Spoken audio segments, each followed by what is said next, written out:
Buen día, queridos hermanos, ¿cómo están? ¿Con un poco de frío? Un poco nomás, ¿no? Nosotros llegamos con saco y lo demás, pero ya hemos botado los que traíamos encima porque acá realmente se siente aparte un poquito el calor de los hermanos también. En esta mañana tenemos algo muy importante que aprender de la palabra de Dios, muy lindo también. Y vamos a empezar en esta mañana leyendo un versículo que no está en el tema, y este versículo está en el Nuevo Testamento, y va a decir así este versículo, usted lo va a encontrar en Romanos 15, 14. Romanos 15, versículo 14, va a decir, y lo vamos a leer juntos, quiero que todos lo tengan en su Biblia, por favor, búsquelo usted en su Biblia, Romanos capítulo 15, versículo 14. ¿Ya lo tenemos todos? Y lo vamos a decir todos bien fuerte a la voz de 3. 1, 2, 3. Porque las cosas... ¿Dónde están las Biblias? ¿Tenemos o no? ¿Otra versión es esa? Bueno, se las voy a leer entonces yo acá y usted escucha. Dice, porque las cosas que se escribieron antes para nuestra enseñanza se escribieron, a fin de que la paciencia y la consolación de las Escrituras tengamos esperanza. Cuando, hermanos, usted lee este versículo y dice que las cosas que se escribieron, y usted sabe que la palabra de Dios es inspirada, toda la palabra es inspirada, desde el principio del Génesis hasta el final. Si usted va a Israel, Israel solo va a basar todo lo que es su enseñanza en el Antiguo Testamento. Los israelitas, solo el 2% es creyente. Cuando una persona es creyente es porque reconoce que Jesús tomó forma de hombre y vino a esta tierra y murió en la cruz. El judío sigue esperando todavía a un Mesías. Para nosotros Jesús ha venido y está en la cruz, fue a la cruz y pagó el precio por nosotros. Entonces nosotros tenemos también el Nuevo Testamento, y en este Nuevo Testamento este versículo va a decir que las cosas que se escribieron, las del Antiguo Testamento, se escribieron para nuestra enseñanza también. Por eso es que en esta mañana nosotros vamos a tomar ese pasaje que acaba de leer Jafet, y es una historia muy, pero muy hermosa. Esta historia va a ser relacionada con esta familia. Y el título que tenemos en esta mañana es Despreciando la bendición de Dios. Nosotros, como naturaleza humana, normal que tenemos, siempre queremos ser bendecidos. ¿Sí? ¿A quién no le gusta ser bendecido? A algunos la bendición será que Dios le quite un pronóstico malo, médico tal vez. Como escuchábamos en la mañana, el hermano Pepito ha cambiado el pronóstico que tenía las anteriores semanas y ahora tiene otro. Y como familia nos regocijamos. Otro tal vez la bendición de Dios fuese cambiar de trabajo a otro más mejor. Y usted dice, eso es una bendición de Dios. O tal vez usted es bendecido porque un miembro de la familia llega a conocer al Señor Jesús y usted está orando mucho tiempo por Él. Y eso para usted es bendición. O tal vez para usted bendiciones que le hayan regalado, qué sé yo, unos zapatos que usted no podía comprarse, alguien vino y se los regaló, y es una bendición de Dios. Para otros la bendición de Dios es hallar una esposa, como vimos ahora a Juanpi en la mañana, ¿no? Estaba ahí, dice que el que haya esposa, bueno, ellos están ahí ahora noviando oficialmente, se anunció lo que es eso en la cena del Señor. Y Dios quiere bendecir al ser humano, claro que sí.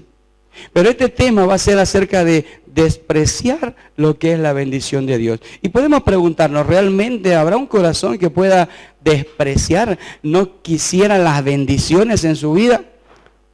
Nos hacemos esa pregunta y la palabra de Dios nos va a mostrar esta historia y nos va a mostrar estos dos muchachos. Recordemos la historia, cómo es que Israel se va a formar. Dios va a llamar de Ur de los Caldeos a una persona. Esa persona se llamaba Abraham. Abraham tenía a su esposa, mas no tenía hijos. Y de ahí Dios lo va a llamar. Va a salir Abraham y su esposa Sara. Luego ellos van a tener un hijo, el hijo de la promesa. Ella era estéril, pero van a tener un hijo, y ese hijo muy preciado para ellos se va a llamar Isaac. Isaac también va a crecer y él va a tener una esposa también, y le traen una esposa de muy lejos. Fue algo sobrenatural, fue algo que Dios guió, algo que Dios condujo, y esa esposa viene. Y esa esposa se va a llamar Rebeca. Rebeca va a venir y se va a casar con Isaac. Y es aquí donde estos dos van a tener un hijo, dos hijos en realidad. Ella también tenía lo que era ser estéril, ¿no? Y estos dos, Isaac y su esposa, van a tener a dos hijos. Y estos dos hijos cuando salen así. Dice la palabra, lo que leía Jafet, que estos dos niños salen diferentes. Eran totalmente diferentes. Bueno, usted dirá, todos los hijos son diferentes, ¿no? Si no, fíjense lo que tengo yo, ¿no? Tengo chinos, brasileros, ¿no? Americanos, ¿no? Africanos. Pero en la personalidad, muchas veces hay hermanos que son idénticos. En la personalidad se parecen. Generalmente no ocurre, estos son diferentes las personalidades que hay, los temperamentos, el carácter que van formando es muy diferente. Pero estos dos hermanos, desde que nacieron, fueron diferentes en todo. Fueron muy diferentes en todos. Uno, incluso en lo físico, era diferente, ¿no?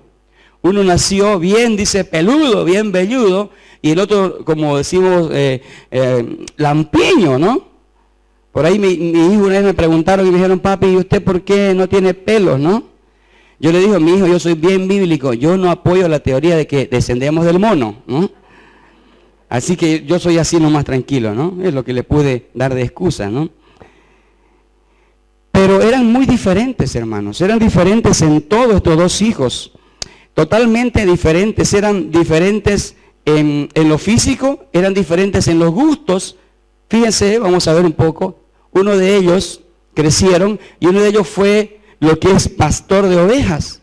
Dice que él le gustó habitar en tiendas, estar más cerca, entonces él se dedicó a criar estas ovejas. Y el otro, tengo una foto, como decía el flaco Sánchez, ahí está, fue cazador. Le gustó a él ir al campo, ¿no? En los gustos eran diferentes también. En lo físico eran diferentes. En los gustos eran diferentes. Tomaron diferentes oficios. Pero más también, hermanos, eran los lugares donde ellos deberían estar. Eran totalmente diferentes. Uno le gustaba estar en la casa, otro le gustaba estar en el campo. Totalmente diferentes también en los lugares donde ellos preferían estar. Diferentes en el modo de pensar también. Muy diferentes. Uno pensaba algo y el otro pensaba diferente. Jacob pensaba en lo que era lo espiritual, la primogenitura, por eso es que la va a procurar, aún con engaños. Esaú en el modo de pensar era ligero, era liviano. Totalmente diferente en el modo de pensar. Totalmente diferentes, hermanos, en el modo de actuar también. Totalmente diferentes. Los dos tenían patrocinadores diferentes también. ¿Sí? Jacob, por ejemplo, el anterior que habíamos con las ovejitas, fue el mimado de mamá. Y el cazador, dice, fue mimado del papá porque cocinaba muy bien, ¿no? Hay varones que les gusta la cocina, ¿verdad? A mí me gusta la cocina, ¿verdad? Y usted cuando es varón y sabe bien cocinar, realmente se gana él cariño más todavía de la esposa, ¿no? Si usted le cocina. Hay otros que son bien flojitos para la cocina, ¿verdad? Dice que una vez pusieron a un joven ahí y le pusieron los huevos cocidos ahí en la mesa. Y la mamá le trae va a pelarle el huevo y el papá le dice, no, déjelo, ya es grande, que aprenda el muchacho. Déjelo que él pele su huevo ahí tranquilo y se lo coma. Y dice que el muchacho dice, ¿qué problema hay? Dice, no, y le llama a la empleada y le dice, a ver, tráeme el pelador de huevo, ¿no? Hay algunos que son así, pero este tipo no, para la cocina era muy hábil. Y por eso es que había ganado el corazón de su padre. Cuando, hermanos, pensamos en estas diferencias, lugares distintos donde ellos preferían estar, modos de pensar distintos, modos de actuar distintos, patrocinadores distintos, me hace acuerdo de algo y me lleva a pensar en algo, hermanos. Me lleva a pensar en el ser humano. El ser humano cuando conoce a Cristo tiene estas características. Tiene un modo de pensar distinto al que tenía antes. Tiene una manera de actuar distinta a la que tenía antes. Le gustan los lugares distintos a los que frecuentaba antes también. Y también tienen patrocinadores diferentes. Porque dice la palabra que antes de conocer al Señor Jesús, estábamos en tinieblas y estábamos en los lazos del maligno y por tanto éramos hijos de desobediencia y por tanto nuestro padre de mentira, nuestro padre de engaño, era Satanás. Cuando nosotros le decimos esto a las personas, muchas veces se ofenden. Es lo que la Biblia dice. Si una persona no llega a los pies de Cristo reconociendo que Él tiene una condición y que sus pecados lo alejan de Dios. Esta semana conversaba con un compañero de trabajo. Y este compañero de trabajo no se ha casado todavía, pero tiene una vida sexual muy activa. Y muchas veces hemos conversado con él. Él escucha la palabra de Dios. Y conversamos y conversamos. Y en esta semana él estaba muy mal. Y le digo yo, ¿a vos no te molesta tener una vida sexual muy activa? ¿No te molesta? Y le digo, ¿sabes por qué no te molesta? Porque tu papá no te lo exige. No su papá terrenal. Él no tiene papá, es fallecido. Cuando tenemos nosotros a nuestro Padre Celestial, hay parámetros y hay normas que hay que respetar porque le amamos y le obedecemos por amor. Y hay límites que Él ha puesto. Y no solo eso, muchos otros límites más. Y le obedecemos por amor. No es que Él quiera encajarnos en un sistema de dogmas y en un sistema de reglas que tienes que cumplir, porque si no cumples Dios está con un palo por atrás. No, cada cosa que Dios puso para el ser humano, para preservar al ser humano, siempre fue para cuidarlo. No fue para arruinarle la diversión, siempre fue para cuidarlo. Porque dice la palabra que nunca vamos a cosechar bien si sembramos en lo carnal. Y algún día vamos a tratar y en ese pecado nos va a alcanzar. Algún día dice que Dios no puede ser burlado. Es que Dios que con amor nos lo va a decir que no. Cuando yo debo pensar en estas dos personas, por ellos eran totalmente diferentes. Vamos a ver esto, hermanos. Hay un momento en que estos dos hermanos van a tener un momento crucial en sus vidas. Y ellos grandes. Y el mayor va a vender su primogenitura. Si nosotros tal vez no entramos en la idea de qué es la primogenitura, vamos a leer qué era la primogenitura. En el contexto bíblico, cuando se habla de primogenitura, se refiere a la enseñanza de que el primer nacido varón que abra la matriz de la mamá, tiene preeminencia y autoridad sobre aquellos que vienen en la familia después de él. Eso era la primogenitura. Por ejemplo, Jafet es el primogénito de mi familia, es varón. Necesariamente debería ser varón, porque tenía que guiar, tenía la preeminencia de los demás que habían en la familia. Eso es lo que era la primogenitura. Por ejemplo, Esaú, el primogénito, vendió su lugar de preeminencia a su hermano Jacob por pan y del guisado de lentejas. En los siguientes pasajes, las referencias que enfatizan la primogenitura más claramente. Por ejemplo, usted tiene en Génesis 49:3, dice, Rubén, tú eres mi primogénito, mi fortaleza, eso está hablando ahí, y el principio de mi vigor, principal en dignidad y principal en poder. Éxodo 13:2 va a decir, conságrame todo primogénito. Cualquiera que abre matriz entre los hijos de Israel, así de los hombres como de los animales, mío es, dice el Señor. No solamente en los seres humanos, en los israelitas, el primer varón que abría la matriz era consagrado para Dios primogénito. Y también dice de los animales. Dice que suyos son. Es por eso que es importante lo que había recaído sobre Esaú.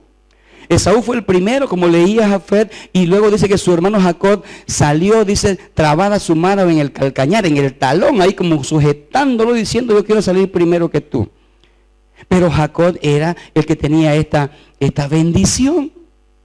Esta bendición la tenía él, y en algún momento, hermanos, él llegó del campo, como vemos acá, llegó muy cansado, no había cazado nada, un día muy malo para él era diestro para la casa, pero llega todo cansado, tal vez, sudoroso, ya casi al final del día. Generalmente en las noches era en los campamentos israelitas esto, cuando se disfrutaba más de la comida. Nosotros somos en el almuerzo, pero ellos en la noche, la cena, una cena bien cargada y con todo lo que había antes de ir a dormir. Y llega este muchacho, Esaú, cansado, no había cazado nada, y ve a su hermano, el olor de lejos lo ha traído tal vez. Qué rico se olía eso. Oh, qué rico. Y cuando él llega cansado y dice, hermano, me muero de hambre, no he casado. Le dice, ¿por qué no compartes tu comidita? Hermanos, la pregunta es lo siguiente. ¿Habían comida en la casa de su mamá? Claro. Mamá siempre, o no iban a cenar esa noche sus padres. Claro que iban a cenar. ¿Había comida? Claro que sí. Lo que la Biblia nos va a mostrar es el énfasis de despreciar lo que había recaído sobre Esaú. Y en ese momento Jacob se aviva, como decimos, y le dice, ok, estás con hambre, yo puedo darte, saciar esa hambre que tú tienes, pero a cambio de tu primogenitura. A cambio del derecho de preeminencia que tú tienes sobre la familia. Y Esaú dice, bueno, hoy tengo hambre, algún día me voy a morir, ¿de qué me va a servir la primogenitura? No se puso a pensar en las cosas espirituales, fue de una manera de pensar muy liviano y dijo, ok, comió y así fue que le vendió. Júramelo hoy, le dice Jacob. Y se lo va a jurar y le va a vender lo que es la primogenitura.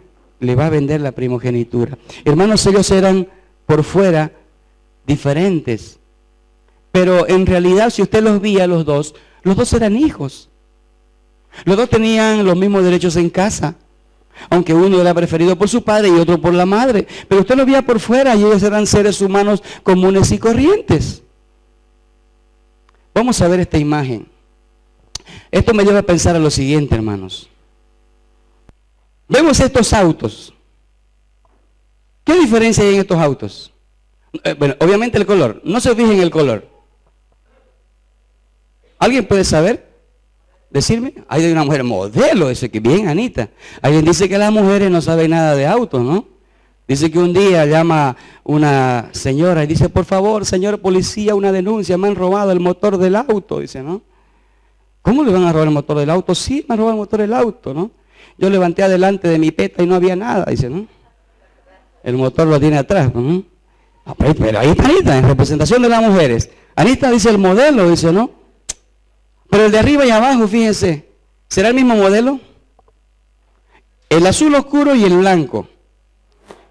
El de arriba es un Mercedes-Benz, fabricación alemana. El que usted tiene abajo es un chino. Usted tiene arriba el Mini Cooper. Muchos famosos tienen este auto Mini Cooper, ¿verdad? Es muy bonito. Y el que usted tiene abajo es un Mini, pero es chino. Por fuera usted lo ve iguales. El modelo, se ha tratado de imitar el modelo para el confort de la vista y para también ser algo más comercial. Para que usted al subirse un chino de estos de acá de abajo se sienta que está manejando un Mini Cooper. Y si compra ese chino blanco, como si tuviese usted un Mercedes-Benz también. Pero ¿qué es lo que tiene dentro? No le va a durar. Uno como le dura el otro. Uno es más fino que el otro. Hermanos, lo que lleva adentro es lo que va a interesar. ¿Qué es lo que llevaba adentro estos muchachos? Jacob y Esaú eran totalmente diferentes. Por eso es que es interesante, importante, hermanos, como creyente, ¿qué es lo que tenemos por dentro? ¿Qué es lo que hay realmente y qué realmente nosotros somos? Cuando Jesús viene a esta tierra, mi hermano, no viene a enseñar teología a los discípulos. Él viene a enseñarles vida práctica. Fíjense ustedes lo que dicen los discípulos. Lucas 10:17 dice así, yo lo voy a leer.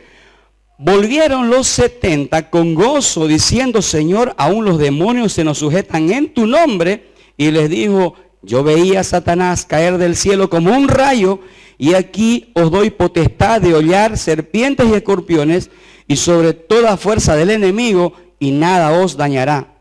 Pero no os regocijéis de que los espíritus os sujetan, sino regocijaos de que vuestros nombres están escritos en los cielos. Cuando leemos este pasaje, ¿qué es lo que entendemos? Dice el Señor Jesús, no solo se gocen en el ministerio que realizan. La gente va a ver el ministerio que realizan. Dios le va a decir, no solo es el ministerio, no solo es lo que hagas, no solo es lo que muestras a la iglesia, no solo es lo que aparentas en la iglesia y los demás pueden ver. Todos pueden ver cómo hacemos el ministerio. Todos pueden ver si somos eficaces en el ministerio o no lo somos. Y en esa vista del ministerio podemos engañar a la gente. Podemos hacer un buen ministerio, pero realmente por dentro como estos autos chinos. Podemos estar haciendo ese ministerio. Y cuando vuelven los discípulos y le van a decir, Señor, hasta los espíritus se nos sujetaban. Y el Señor Jesús le dice, no se alegren solo del ministerio. Alégrense de principios y valores. Los lleva más allá, hermanos. Los lleva a meditar y le dice, no solo es lo de afuera. No solo es la carcasa, como vemos en estos autos, no solo es lo de afuera. No solo debe preocuparte y no solo debe interesarte lo que está afuera. ¿Qué es lo que tiene adentro? ¿Qué es lo que hay dentro? Si yo le diera a ustedes a escoger, ¿cuál escogerían de los dos? Y le dijera, a ver, ¿el de arriba o el de abajo? Anita, ¿cuál querría vos de todo acá? ¿El de arriba? ¿Por qué? Pues son iguales por fuera, pero por dentro son diferentes. El Señor Jesús no vino solo a enseñar teología. ¿Cómo desarrollamos nuestros ministerios? La gente lo va a ver y podemos engañarlos. Pero realmente lo que somos por dentro solo lo puede ver Dios. Jacob y Esaú, usted lo podía ver por fuera, eran dos hermanos. Con cosas diferentes, obviamente en el físico, en los gustos, en los lugares donde ellos preferían estar, con los oficios que habían escogido cada uno. Pero dentro también eran diferentes. Había una gran diferencia entre los dos hermanos. Hermanos, lo que hay dentro de nosotros, hermanos, es lo que realmente vamos a hacer en el éxito en que otras personas lleguen a conocer a Dios. Cuando usted conoce a Dios hay una gran responsabilidad, aparte de que usted es hijo de Dios.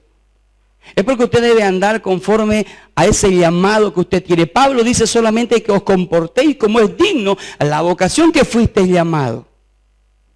Ya sea, dice Pablo, que yo los esté viendo a ustedes, hermanos, o que yo no los esté viendo, sepa de ustedes que andan conforme a lo que la palabra de Dios dice. Y ahí el problema que a muchos de nosotros, hermanos, nos cuesta.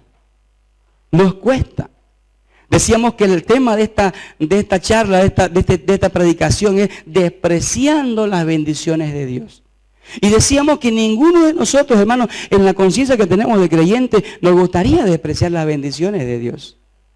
Todos anhelamos ser bendecidos por Dios, pero es necesario, hermanos, que nosotros, si queremos ser bendecidos, que si la lluvia de bendiciones tiene que venir en nuestras vidas, no es porque nos vamos a parar debajo de un chorro de bendiciones y usted porque viene a la iglesia es bendecido y las bendiciones lo van a acarrear. Mientras más venga a la iglesia, usted va a ser bendecido. Hay personas que creen que yo voy a ir a la iglesia y Dios me va a bendecir.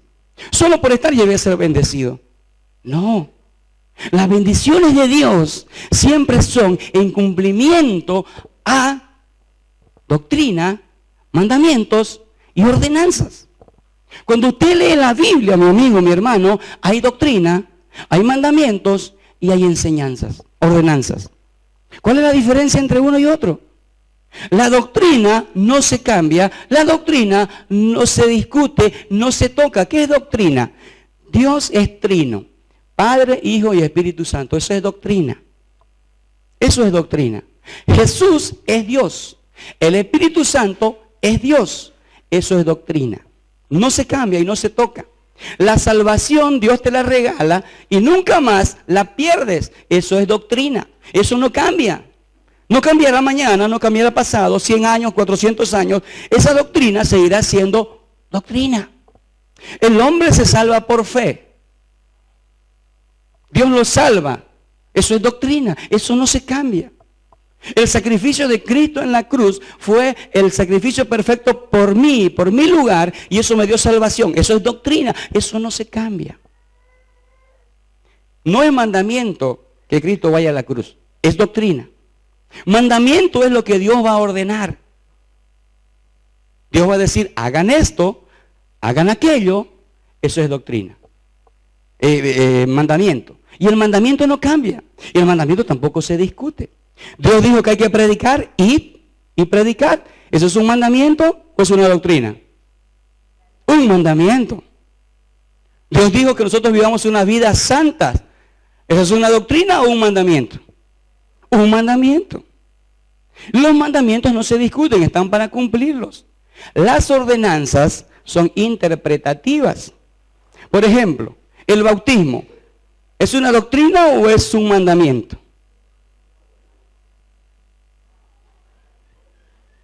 Obviamente es un mandamiento. Id y predicad, y el que dice, creyere y fuere bautizado, será salvo. Ese es un mandamiento. Hay hermanos que bautizan y el hermano está ahí y le preguntan, ¿usted aceptó al Señor Jesús como su Salvador? Lo hemos presenciado acá. Y el hermano dice, sí, yo doy fe de que he aceptado a Cristo como mi Salvador. Entonces nosotros como autoridades de la iglesia los bautizamos en el nombre del Padre, del Hijo y del Espíritu Santo. Lo meten y sale y cantamos y está bautizado. Hay otras iglesias evangélicas también que dicen, ¿usted ha creído en el Señor Jesús? Sí. Entonces nosotros lo bautizamos en el nombre del Padre, en el nombre del Hijo y en el nombre del Espíritu Santo. 3 veces. ¿Está mal? No. Porque el mandamiento de bautizarse es mandamiento. La ordenanza es interpretativa. El hermano interpretó que 3 veces lo iba a asumir. ¿Dónde dice que es una sola? Es interpretativo. Esa es la ordenanza, hermanos. La cena del Señor, hermanos, ¿es un mandamiento? ¿Es un mandamiento la cena del Señor? ¿Cuál será la ordenanza? La ordenanza es el modo de cómo lo vamos a hacer. La ordenanza es, aquí lo hacemos cada domingo, ¿cierto? Hay otras iglesias que lo hacen una vez al mes y otras iglesias que lo hacen una vez al año. Sí, correcto, una vez al año. Si usted no cumple en esa ordenanza, está usted rebelde al mandamiento. Si usted no participa de la cena del Señor, si solo viene una vez al mes, sabiendo que tiene 4, excepto cuando se enferma o cuando no pueda, usted está desobedeciendo un mandamiento. Es la ordenanza. ¿Me hago entender? Eso, hermanos, es vital si queremos ser bendecidos. Las bendiciones tienen que venir a nuestra vida, queremos todos. Pero hermanos, es en cumplimiento a respetar las doctrinas, a obedecer los mandamientos y a ejercer las ordenanzas. Si no lo hacemos así, hermanos, nosotros estamos cerrando las puertas de las bendiciones. No solamente, hermanos, es algún pecado que usted vaya a detectar, la desobediencia también es pecado. Y si usted no asume eso como desobediencia, Dios ya lo asumió así. Si aquí estuviéramos una vez al mes en la cena y usted viene esa vez, no estaría en desobediencia. Pero el ejercicio, la ordenanza de la iglesia dice que son 4 al mes. Y usted debe tomarlo. No es que esté siendo legalista, usted tiene que estar en la cena del Señor, no. El punto es, ¿cuánto a usted le interesa el cumplimiento de la ordenanza? Ese es el punto. Yo no vengo a veces a las 4 cenas, a veces no puedo venir. Y no por eso, hermano, lo vamos a castigar y lo vamos a sacar a usted. No. El punto, y quiero que me entiendan, es la intención que usted tiene. Usted a veces no puede venir, pero sufre en su corazón porque no puede venir a la cena del Señor. Tiene que estar haciendo otra cosa necesariamente. Pero Dios ya sabe su corazón. Diferente que usted no le tome en cuenta y diga, bueno, yo viene una vez al mes y listo. Eso es muy diferente. Sigamos un poco más adelante, hermanos. Esta imagen de esta abeja, hermanos, es interesante. ¿Saben ustedes cómo se llegan a convertir las abejas reinas en reinas? Hay un desfile. No, hermanos. Las abejas reinas, las que van a ser reinas, todas nacen comunes y corrientes. Todas nacen abejas. No nacen reinas. Yo antes pensaba que nacían reinas, ¿no? Yo decía, la hija de la reina, la princesa, tiene que ser reina. No, no es así. Todas nacen abejas. La abeja que se alimenta solo de miel llega a ser reina. La que se alimenta de polen y va y recolecta otras cosas del néctar es obrera. Gran lección para nosotros en la naturaleza. ¿Quieres la bendición de Dios? ¿De qué te estás alimentando? ¿De qué te estás alimentando? ¿En esta semana te has alimentado? ¿Quieres las bendiciones de Dios? ¿Lo has llegado a conocer más en esta semana? Él se ha dado a revelar a través de su palabra. ¿Has profundizado en ese conocimiento? ¿O solo vienes y abres la Biblia acá o solo escuchas de Dios a veces? ¿Pero quieres la bendición de Dios? El ser humano es muy desagradecido. Los lugares donde más he visto clamar y también renegar contra Dios es en los hospitales.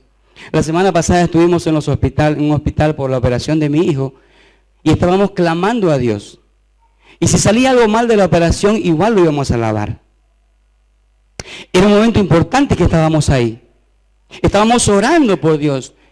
Hay muchas personas que están en ese momento de orar, y el familiar se muere.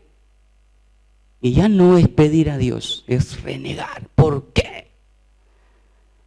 En los hospitales son los lugares tal vez, o en situaciones que como seres humanos nos están pasando, a veces son los lugares donde estamos a veces cambiando estas dos acciones de agradecimiento y luego de queja, hermanos.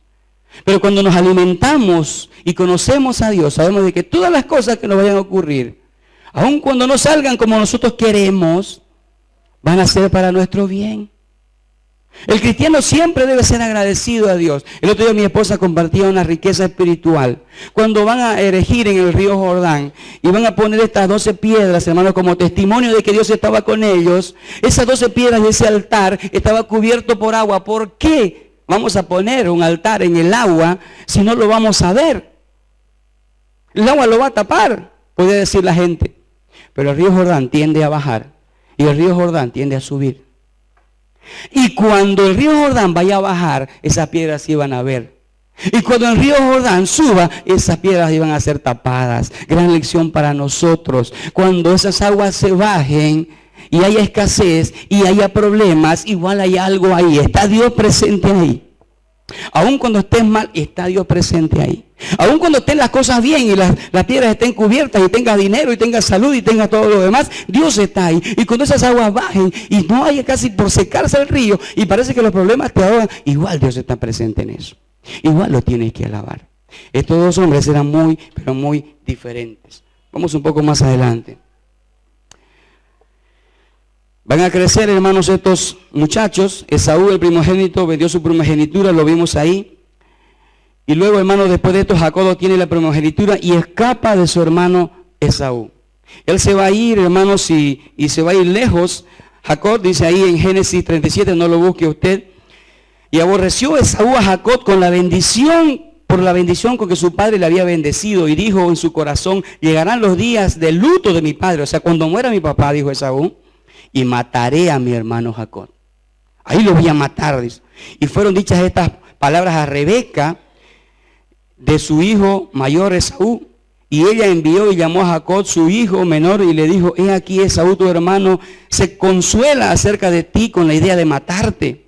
Ahora pues, hijo mío, obedece a la voz, levántate y huye a casa de Labán mi hermano en Harán, y mora en algunos días hasta que el enojo de tu hermano se mitigue, hasta que el enojo se le pase. Ve a vivir a otro lado hasta que él se pueda, hermanos, apaciguar, hasta que se le pase el enojo, y la mamá lo va a mandar a ese lugar. Vamos un poco más adelante, vamos a ver, esta parte es interesante, hermanos. Va a llegar el momento en el que Jacob se va a ir, va a vivir en la tierra lejana a su casa, va a tener su esposa allá, y luego lo van a engañar así como él engañó también. El nombre de Jacob quiere decir engañador, suplantador. Y él va a estar viviendo más o menos unos 20 años fuera de su casa. Y ella se va a enamorar de la hija menor, Raquel. Dice que era tierna de ojos, o sea, debe ser ojos verdes, ojos azules. Y trabajó por ella, y el esposo vivo, ¿no? Le dijo ahí, el papá, le dijo, si la quieres como esposa, trabaja por ella. Dice, ok, trabajo, ¿cuánto? 7 años. Y dice que le parecieron cortos los 14 años a Jacob de trabajo. Jóvenes, lección para ustedes. Algunos que ni trabajan y ya quieren esposa. ¿Ah? Cuidado con eso, chicos, ¿eh? Dice que este hombre esperó los momentos y el tiempo. Mi papá me decía, pugilla, ¿eh? Primero, tiene que ser hombre, tiene que trabajar, ¿no? Por eso empecé a trabajar desde los 17 años. Pero este hombre llegó y fue engañado por su suegro. ¿Por qué fue engañado? Trabajó los 7 años y cuando trabajó los 7 años y le tenían que dar la esposa a Raquel, dice que esa noche le dan a Lea. Dice que era muy mal, un músico terrible, ¿no? Labán, porque en vez de darle la menor, le dio la mayor, ¿no? Terrible músico, ¿no? De los 7 años le da la mayor y él dice, pero no convenimos en que era Raquel. Y él dice, sorpresa, ¿no? Es que acá me olvidé de decirte la cláusula bajito del contrato. ¿No leíste la letra chiquitita? En las letras pequeñitas decía que no se puede casar la menor sin que antes se case la mayor. Pero esta es la mayor, pero trabaja otros 7 años, ¿qué te cuesta? Y te doy a la menor, la que tú quieres, y trabajó. Lo engañaron. Hermanos, pasaron muchos años y este hombre en todo ese tiempo tenía algo dentro del corazón y era volver a su hermano. Y él podía decir, es que ustedes no conocen a Esaú. Es que ustedes no saben cómo es Esaú. Yo no voy a volver allá. Ustedes no saben cómo era de malo.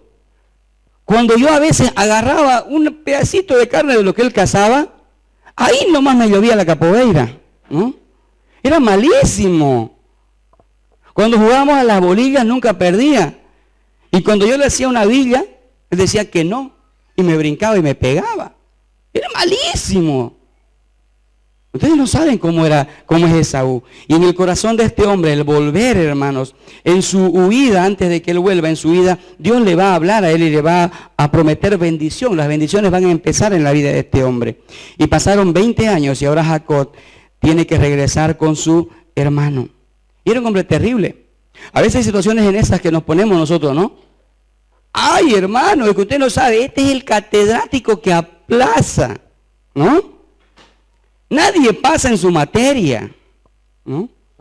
Es que, hermano, usted no sabe, estos son los suegros que nadie quisiera tener en la iglesia, ¿no? Preferible no ni enviarse en su hijo o en su hija. Son terribles. Ay, hermano, es que usted no sabe cómo es el hermano o la hermanita. No sabe cómo es. Jacob estaba en ese dilema. Ustedes no saben cómo es Esaú. Hermano, si Dios tiene que enseñarle a él, tiene que enseñarle que debe depender. Usted no sabe cómo son mis padres, puede decir un joven. No me deja venir a la iglesia. Hay situaciones así. Pero déjeme decirle una cosa, en estas situaciones no va a depender de nuestras fuerzas. No va a depender de lo que nosotros pensemos, no va a depender de nuestra habilidad. Dios quiere enseñarnos que estos momentos y estas situaciones son de Él. Él quiere glorificarse a través de la paciencia, a través de la obediencia y a través de depositar la confianza en Dios. Él quiere glorificarse y tiene que volver Esaú. Él tiene que volver y tiene que estar viendo a su hermano. Dice que él al volver tenía muchas cosas, tenía muchas ovejas, muchos animales. Y le va a enviar regalito tras regalito para apaciguar la ira de su hermano.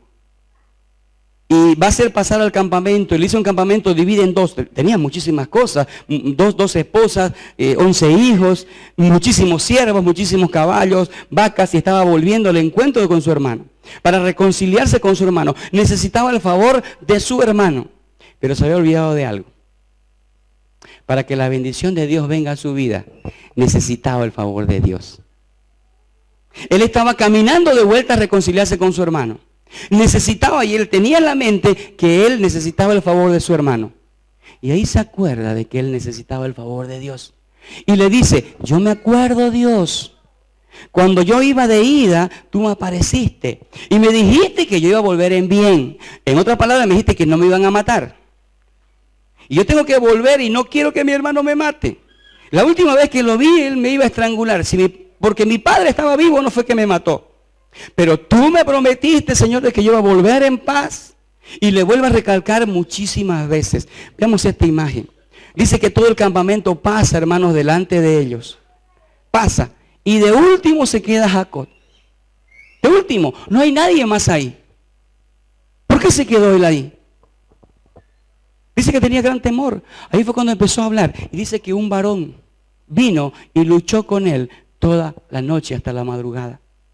Hermanos, hay una gran enseñanza en esta pelea.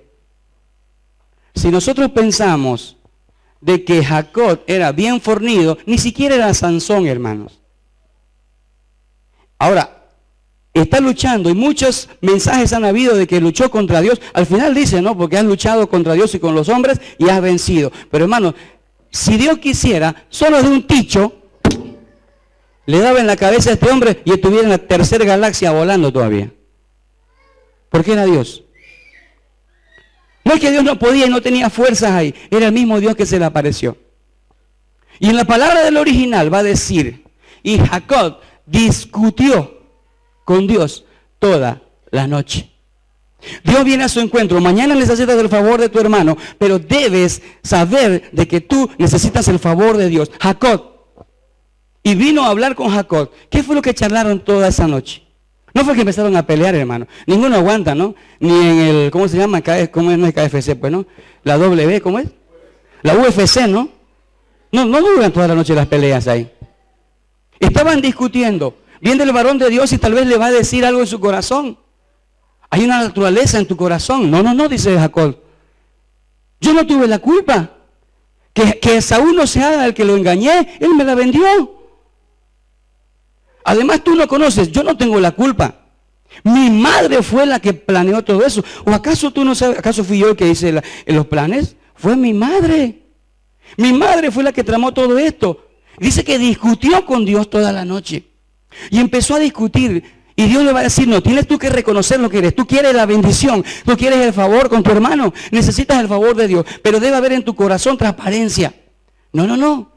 Yo no tengo la culpa. Labán me detuvo. Yo quise arreglar el problema muchos años atrás, pero Labán me ha tenido allá. ¿No sabes que me engañó?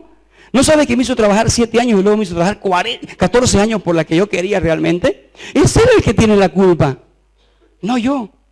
Dice la palabra en el original que Jacob discutió. Por eso es que lo agarraba, parece, y no me quería irse. Y lo agarraba, no, me tienes que escuchar. Me tienes que dar la razón. Quería irse. Y Jacob lo agarraba y seguía discutiendo. Seguía tal vez, hermanos, excusándose y seguía excusándose. ¿Por qué digo esto? Porque la palabra del Señor va a decir lo siguiente en el final de ahí, de este pasaje. Va a decir lo siguiente. Al final, fíjense lo que dice ahí. Dice ahí, así que se quedó Jacob solo y luchó, discutió con un varón de Dios hasta el amanecer. Y dijo, déjame, porque rayaba el alba. Y Jacob le respondió, no te dejaré si no me bendices. Y el varón le dijo, ¿cuál es tu nombre? Y Jacob respondió, Jacob. Y el varón le dijo, no se dirá más tu nombre Jacob, sino Israel, porque has luchado con Dios y con los hombres y has vencido. ¿Cuál es tu nombre? Le dijo. Y Jacob ahí bajó la guardia y dijo, me llamo engaño. Eso es lo que soy. Soy un fraude. Soy lo que no muestro en mi vida. Eso es lo que soy. Y ahí Dios le dijo, eso es lo que yo quería escuchar. Porque nunca más tu nombre se llamará engaño, fraude. Si no se llamará Israel. ¿Qué es Israel? Bendición para las demás. ¿Qué es Israel? Pueblo de Dios. Eso es Israel. Eso es lo que yo quiero que tú seas. Hermano, ¿por qué no desatamos las bendiciones de Dios? Porque somos un fraude. Porque somos un engaño. ¿Cuál es tu nombre?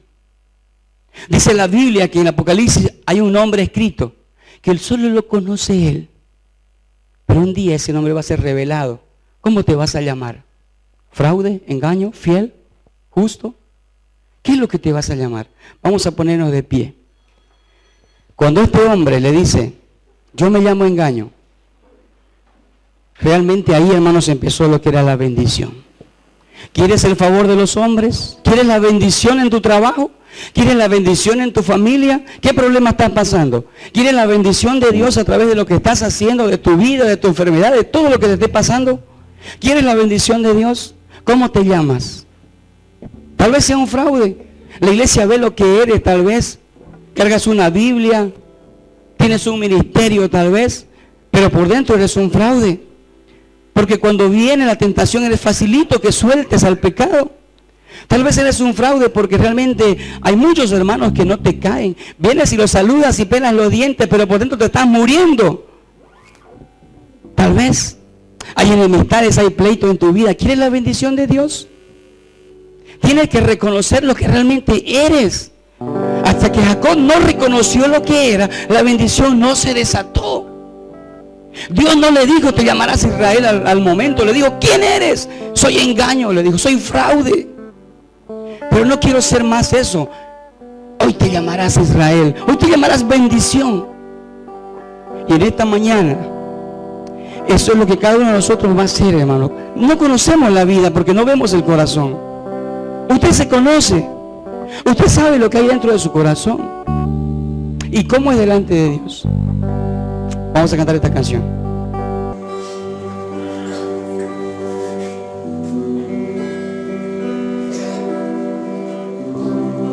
¿Usted se la sabe? Cántela.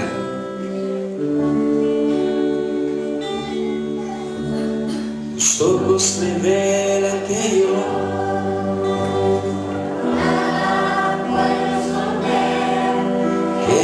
soy nada sin ti, oh fiel Señor. Todo lo sabe Él, todo lo sabes de mí. Cuando miras el corazón, todo lo puedes ver dentro de mí. Lleva mi vida a una sola verdad, que cuando me miras nada puedo ocultar. Sé que es tu fidelidad que lleva mi vida más allá de lo que puedo imaginar. Sé que no puedo negar que tu mirada puesta en mí me llena de tu paz. Nada podemos ocultar delante de Dios. Así como somos, Dios nos ve. Y nosotros sabemos si es que somos fieles o si somos fraudes. Los dos empiezan con F, pero nosotros decidimos qué ser delante de Dios. Que en esta mañana el Espíritu Santo te ayude a decidir ser fiel delante de Dios. Que lo que aparentamos es lo que realmente seamos. Y no solamente que carguemos una Biblia o que vengamos a la iglesia porque es bonito y nos gusta, sino porque realmente quiere Dios que seamos su pueblo, Israel. Cantamos una vez más. Tus ojos revelan que yo nada puedo esconder, que no soy nada sin ti, oh fiel Señor.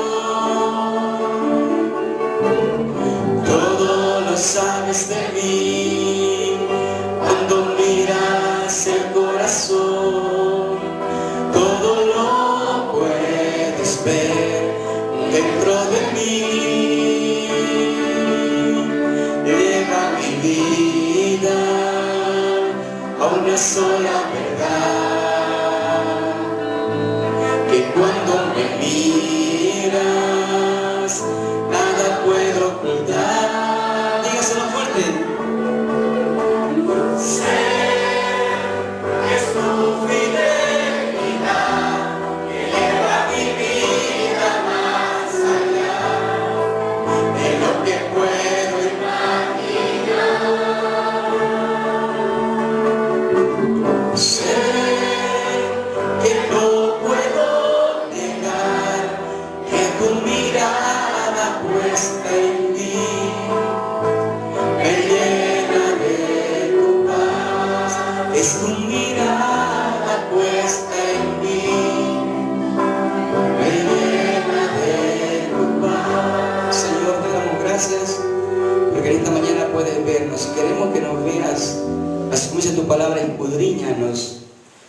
podemos escondernos a través de un abrigo, lo que sea.